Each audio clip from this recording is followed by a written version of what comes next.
that we're using this address, right? That's true. That's true and correct. Now I have the copy of the fair hearing complaint that I submitted back on March 27th. Tony, you said Tony That big Rodriguez is stack your of name, papers? huh? That big stack of paper? No, it's not a big stack of paper. It's only 19 pages. Hold on, let me see Yeah, how I many. think I got it too. I got it too. Hold on, I got it too. it's So 19 that was supposed to pages. be a complaint? It's a 19 pages with an attachment, Let me see. I got one page one. and on the front it's stamped received. So Yeah, and the front it says stamp received March 27th. correct. It's stamped twice. Now, All right, I got it. okay. Sorry about that. Is that supposed to be part of a compliance complaint? That was the complaint. That was the complaint. Okay. That's what I was trying to tell and convey to the lady before concealing the record. Right. I had Yeah. this is my complaint and I wanted to do this. She keep trying to tell me no, you have to file it underneath what I already had discussed with the person on the phone in Albany, that I was no longer trying to go that route, because she was wanting me to categorize it down, like kind of like how you did yesterday when you was telling me to listen. I'm gonna set your benefits back on and do this. I said no, I'm addressing a multiplicity of things in my complaint.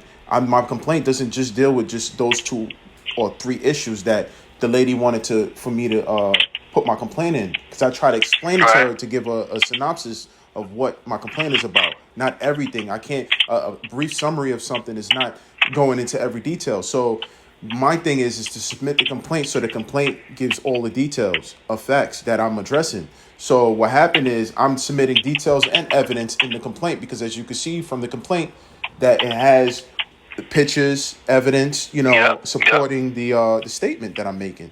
So that way it can, we can go ahead and prosecute the situation and get I can receive due process on the issues that I'm bringing forth. So the problem is now none of this stuff was being addressed if she concealed it for a month, and there was no checks cut. I had a contract and I still got it pending with DHS. I mean with the landlord, to make payments after the inspection passes.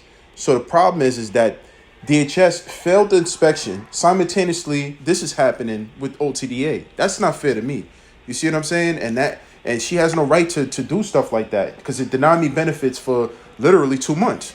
Because the month of March, I was addressing on March 27th. Because the whole month of March, I didn't receive anything. And everything else that, it might have been February too. Yeah, it might have been February. I was complaining about February and March on the 27th. So now for me to continue all into April, and me not knowing what's going on, and I'm like, yo, why they not addressing it? Normally they you guys basically address it right away, like you try to fix the problem right away, continue to aid, and I ask for continuing aid inside of the relief of the complaint. So why is it that no continuing aid is being supplied? So it continued all into April, and it's almost the end of April now, because we have April 18th. So like 10 days until April's over. Why is it that I couldn't, get continuing aid for the month of April now? And I was asking for retro for the month of February and March. I wasn't able to get that. Just, and this is the harm and injury that I'm suffering behind all this. Got it. All right, I got to finish up some paperwork on your behalf. So I just wanted to verify the address, and I'm going to do the rest with your complaint. Okay? Okay, and how do you write a complaint against, like when it comes down to stuff like that? Because that's not fair, Okay, do you really want the information? Because it's not something you can do over the phone. Okay, get a pen and paper, and I'll give it to you now. Oh, you talking about sending it out when you file a complaint about? Yeah, you can't file a complaint against people that work for the government or HRA by phone. You gotta do it on paper if you want something done. You got the email? I don't think she has an email. Let me see what she has. I think she just has an address, because it has to be on paper. It's on paper. And I don't think they have it. I don't think she has an email that for clients. I mean, I know she has one internally, but I don't think she has one that I can give out. It's a big agency. What's the name of the agency? Get it. OTDA, but OTDA does more than just public assistance. They do other things too.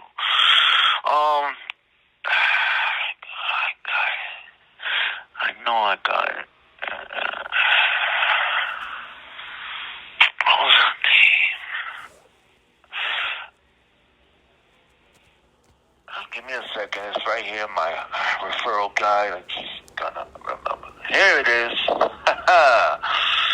allegations against local staff, mishandling of case, or unprofessional behavior. That's what you got. This is the person you got to write to. You ready? Her name is Susanna Dorman. Now, Susanna is spelled S-U-Z like zebra, A-N-N-A-H like Harry. And her last name is Dorman, which is D-O-R-M-O-N-D. Underneath her name, she used this acronym, OTDA -EISP. I think that EISP stands for like something. Okay. Internal Inspector Personnel. It's a Italian investigation unit. Okay, the address is 40 North Pearl Street,